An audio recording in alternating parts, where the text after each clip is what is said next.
Christopher Johnson, Senior Advisor from Levio, speaking on accelerating instant payment adoption at IPS New York. We align a strategy that involves all stakeholders across an organization, right? Technology is one, fraud is one. We've heard a lot about that today. Product management probably needs to lead it. But then you've got marketing, you've got data operations and data science that needs to get involved. You've got corporate treasury, which is going to be suddenly concerned and very intrigued by opportunities to get real-time data on liquidity and account positions. We've heard it. So we work with all of these groups, and ultimately what we're aiming for is to satisfy the belief that FedNow and the clearinghouse's real-time payments are capabilities that need to be packaged into solutions. What's that end in mind, right? How are we driving revenue that's powered by these capabilities for users?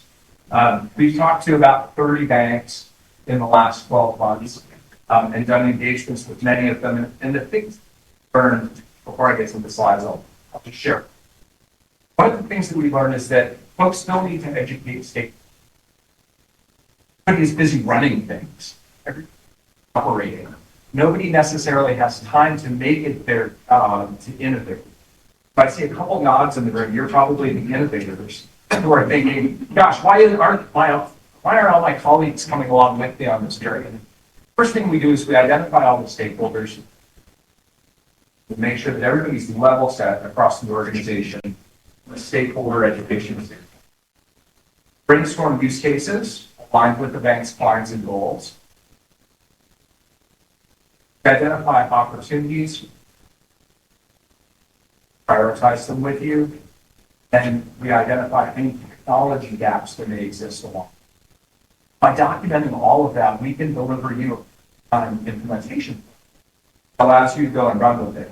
If you do gaps and filling those holes from the do, we'll also put fingers on keyboards. And do you want me to start again? Yeah, you do. It was so good, and I was kind of riffing by myself. Did the folks in the back hear me at all? Okay, all right. So we'll keep going. So if you're working at a bank, is my point, and you feel like this is all coming at you and you need to have the answers and you're the person who everybody's turning to, give us a call. We're happy to advise you on that, and we're happy to do so. We'll spend a couple hours together and figure out whether there's something that that we can do more formally, but we're happy to invest in relationships. Okay, so now I'll give you my slides. The first thing about creating solutions with real-time payments and instant payments is that there are lots of different ways that we can drive revenue. And so one of the things that we really think about from the get-go is, are we achieving cost savings, which is really just efficiency, right? Or are we figuring out how to ladder up so that you get a more sophisticated plan for implementing and utilizing real-time payments? A sophisticated plan, to my mind, says, we're not just aiming to drive some efficiency because these transfers are cheaper than what we've got today. We're aiming to retain clients, right? Existing clients.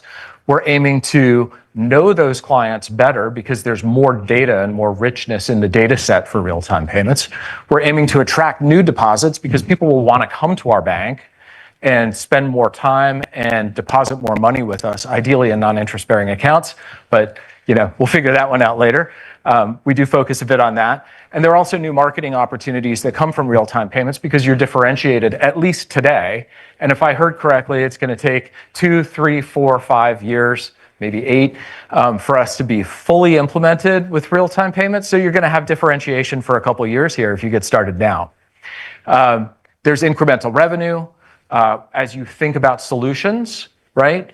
Solutions come with their own pricing. Rails generally come with a wholesale price. So when we think about adding capabilities like fraud detection and additional data, and that richness of data can drive notifications, all of a sudden you're looking at capabilities that can drive incremental revenue for your bank. That enhanced contextual information can be applied to lots of different places in the bank. One of our clients said the other day that he's now monitoring all of the outflows to any, this is a mid-tier bank, mid-tier regional bank.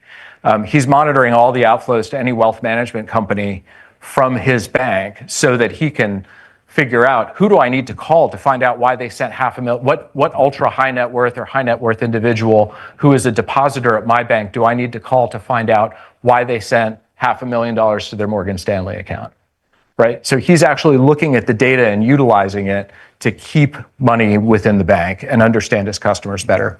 And then ultimately enhance liquidity. So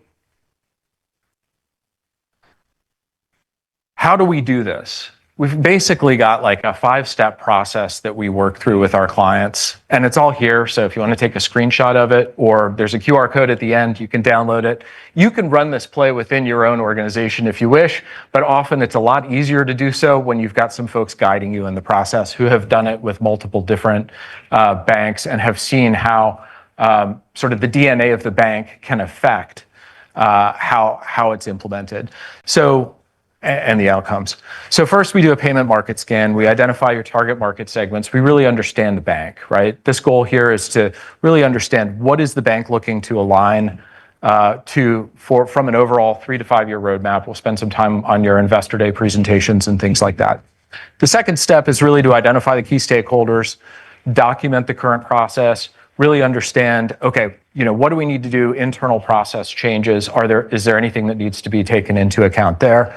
Step 3 is ideating and identifying payment-related use cases by segments, and then doing this. The step 3 is really interesting because we do it as a workshop, and it's a lot of fun because everybody gets to play with sticky notes either in person or virtually, and it's always fun to do that.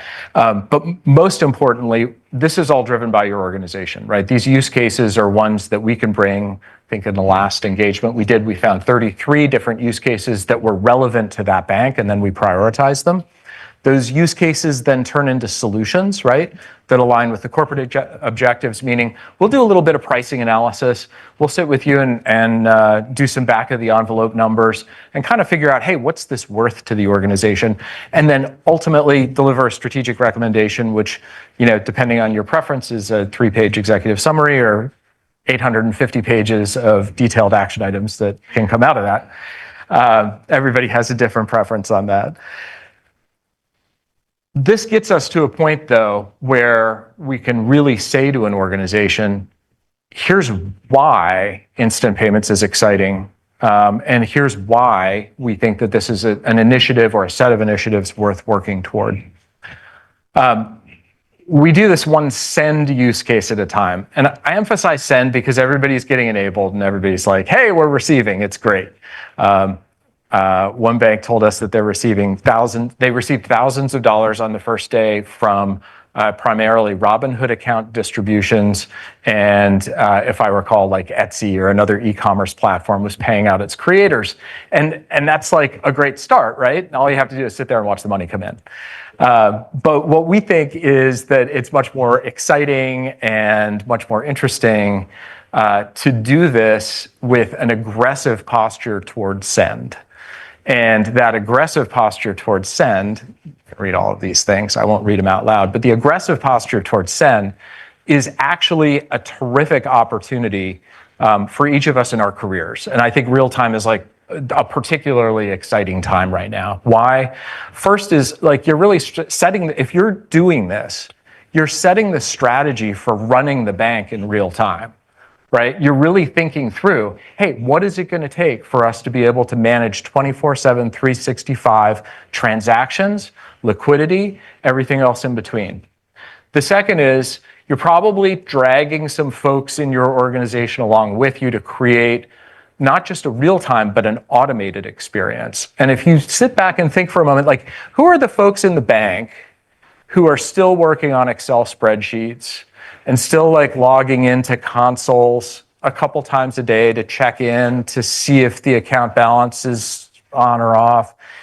Those folks are going to need to figure out like the stuff that They're going to need to figure out what's an API, Why does it make a difference that the data is updated in real time?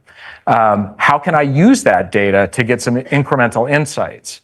So you're really at the center of using data to drive better client interactions as well.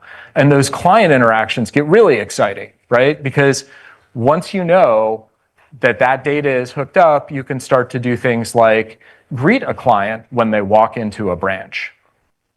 Like, when was the last time you were greeted by name when you walked into a bank branch? I mean, my barber's been doing it for years, but that's because he's got a point of sale solution that pings his Apple Watch to tell him who's walking in for the next appointment. And it has a little picture that he pulled from my LinkedIn profile. So if barbers can figure it out, then I think banks should be able to figure it out. And finally, I think if you're doing real-time payments specifically, but if you're doing real-time in banks today, you're really thinking about how can you digitally transform the bank? Because you're getting to know the entire organization, every part of the process, and really thinking through holistically from start to end, how am I going to make this happen?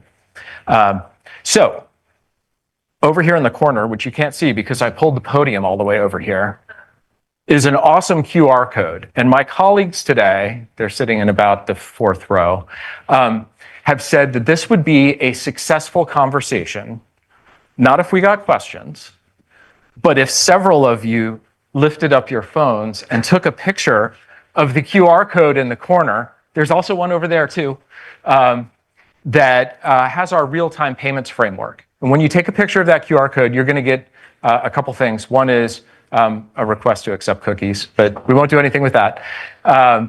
We will, there's like a little thing where you enter your name and your email address, and we will email you a 2-page real-time payments framework that has 12 questions that you should be thinking about and that you can take back to your colleagues.